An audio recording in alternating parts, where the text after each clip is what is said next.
ప్రపంచంలోనే ఉన్న అతి పవర్ఫుల్ వెపన్ ఏంటి? మిగతా వెపన్స్ చేయలేని పని ఈ వెపన్ చేస్తుంది. ఈ వెపన్ పేరే అహింస. అహింస మనకిచ్చిన గొప్ప వ్యక్తి ఎవరు? మహాత్మా గాంధీ గారు. అహింస, సత్యం, సహాయ నిరాకరణ, సత్యాగ్రహం అనే సిద్ధాంతాలతో స్వాతంత్రం మనందరం సాధించుకున్నాం. ఈ రోజు మహాత్మా గాంధీ గారు చెప్పిన ఒక గొప్ప విషయం గుర్తు వచ్చింది. ప్రపంచంలో ఏ మార్పు రావాలని మనం ఆశిస్తున్నామో ఆ మార్పు నీ నుంచే మొదలవ్వాలని ఆనాడు మహాత్మా గాంధీ గారు మనందరికి చెప్పారు.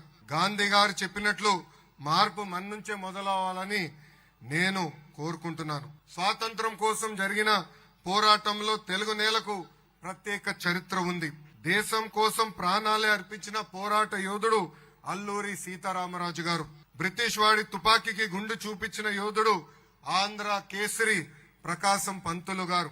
జాతీయ జెండాని రూపొందించింది మన పింగళి వెంకయ్య గారు. మాకు వద్దు ఈ తెల్ల దొరతనమని పోరాడింది గరిమెల్లి సత్యనారాయణ గారు. అమరజీవి పొట్టి శ్రీరాములు లాంటి ఎంతో మంది గొప్పవాళ్ళు తెలుగు నేలపై పుట్టినవారు. మన స్వాతంత్ర సమరయోధుల కీర్తిని దేశానికి తెలిసేలాగా కలిసి చేద్దాం. ఈ రోజు వాళ్ళ కోసం నా సొంత నియోజకవర్గం మంగళగిరిలో ఒక అద్భుతమైన మ్యూజియం కూడా ఏర్పాటు చేస్తామని ఈ సభాముఖం మీ అందరికీ నేను తెలియజేస్తున్నా.